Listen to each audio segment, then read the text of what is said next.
Hello and welcome to the EEPROM 9, and today we are going to be looking at Hougham Bunker down between Folkestone and Dover, and more specifically the dressing station, which is a World War II installation, and we're going to be going through the photos and that, so we'll give you a bit of background history, and we'll have some related images to do with the site itself, which gives the original maps and stuff. But this is it's basically an artillery battery. It had massive guns on it. Let me just bring up the thing if it's still open on the computer. No, it's not. It's typical me. And so basically what it consists of is three big guns. The original A20 used to pass through it, but I think in the 60s or something, they built the current A20 that's there, that used to be part of the M20, and unfortunately they buried pretty much all where the gun batteries are. The stuff that really remains is but this is an unfortunate side effect of a lot of the stuff from World War II, radar stations, gun batteries. A lot of the surface structures now are just gone. They got demolished or buried or whatever. It's a real sad fact. But in this particular case, the dressing station is still accessible. I won't express the exact location of the entrance, although I do have it marked on my GPS for when I want to find it again, and keep an eye on it. And we'll start the photos off right about now. So first we have the one of the gun batteries. This is gun number 1.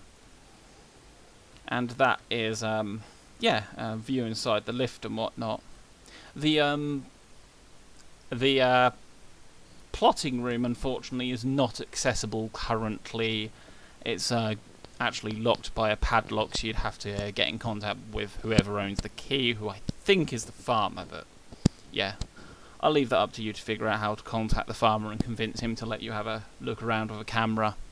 But if you're entering these sites, do be careful. They do have plenty of hazards and pitfalls and stuff, so yeah. Be careful and also respect the site. Don't vandalise it. Don't take anything with you other than photos. And just enjoy your stay and leave it as you found it, basically.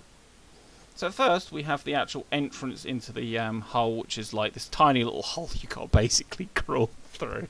Some people piled up like bricks and stuff that you can lower yourself down to, and then you're about chest height on me.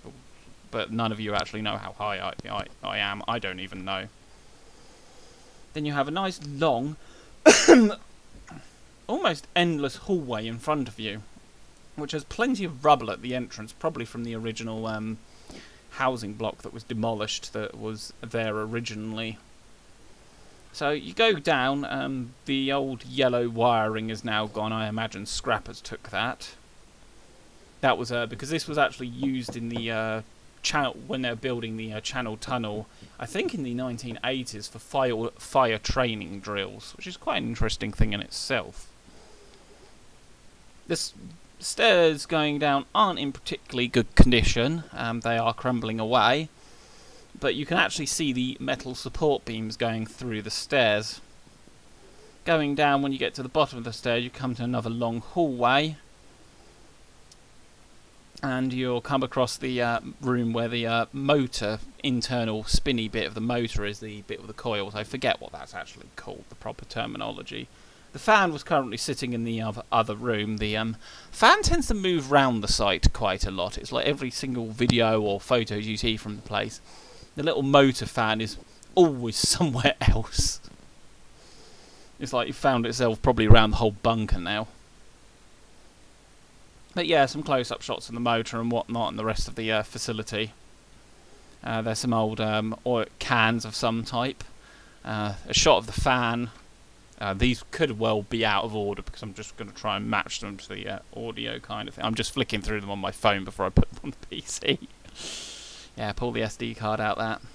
You got the first stairwell, which isn't too far from the first main way in. There's a lot of rubble and rubbish there, though. There's even old builder's light, which I was surprised at. Then it descends up into the darkness. Apparently this one was not finished Then I've just got a shot of some of the old rubbish that's laying there and like hosing and the stuff that's probably stuff over from there. There's an old fuse box that was left by the channel tunnel workings when they were using it for that. It's kind of a shame because I reckon the channel tunnel workings, when they came in, they cleared out a lot of the stuff that was in there, like the ventilation shafts and a lot of the original stuff. There is some original stuff still down there though. You'll see the odd pictures of it. Wheelbarrows full of all sorts of random crap down there. Now this thing that looks like a kettle is actually a gas stove heater thing. There is a kettle down there though somewhere. Someone posted that when I put it on one of the abandoned places exploring groups on Facebook. There's all sorts of things, even remnants of an original light bulb that is unfortunately completely smashed, but it's still in the socket. As I looked at it, it's like, what the hell is that? It looks like a valve or something. It's just like, hang on, that's a light bulb. It's about the only original light bulb I found down there, or remnants of one. Then there's this old white fire extinguisher, which I think might be original. I could be wrong. That hallway is quite long. Apparently it's 300 feet, which would be in actual proper measurements, because the UK used to do imperial. That would be 91.44 metres, so almost 100 metres, which would be roughly what I guess it'd be. My torch could actually reach the other end, my newfangled super bright torch, which was really useful in this explore. And so, I don't want to go that way, and we got bits more. There's a pipe at the end going up to the surface. This could be something of like a stove or something, similar heater. Or just used for ventilation for a generator or something. Because, you know, even in World War II they had backup generators to keep the lights on and that. The room we're in now is basically the dressing station part of it, because it was used as underground shelter as well from bombardment from the Nazis at the time. But now we get into the actual dressing station where there's a lot of mountings, and you can see there used to be asbestos panels all over the walls. You can see it all crumbled at the corners and that. And there's mounting points at the ceiling. There's the entrance to the final stairwell. There's about 3 entrances into this, although there's only one that's accessible because the other 2 are buried. There's a manhole, which if you go down there you really want to be careful not to fall down there, where an original jerry can was sitting, like World War II era. Rusty as all hell, but still there thankfully. That could have been to do with plumbing, or a winch system for the getting the stretchers up and down, because there's a ramp next to the stairs, and then there's some power things. But it looks like the main power came in here from these fuse boxes and stuff. Probably used the old asbestos things. And then there's another room right next to it, which could have actually been the actual dressing station part of it. That could have actually been the actual dressing station part, the actual hospital part, basically. Here's a short lining of the floor with some remnants of asbestos panelling. I didn't bother disturbing it. You don't want to disturb asbestos and send those fibres floating around in the air to get stuck in your lungs, because that shit don't come out. There's a shot of the jerry can.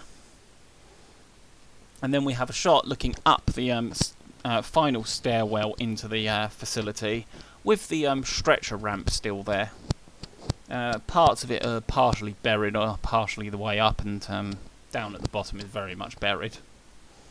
Because basically they demolished the surface structures and just threw the rubble down there. Absolutely criminal in my opinion. It's a shame these places have just been left to rot. Then we got some more shots within the dressing station part and the stairwell down. And then we start on the way out, which is where I'm going to stop, and I'm going to put on some background music for the rest of the video. So, thanks for watching, and enjoy the rest of the photos.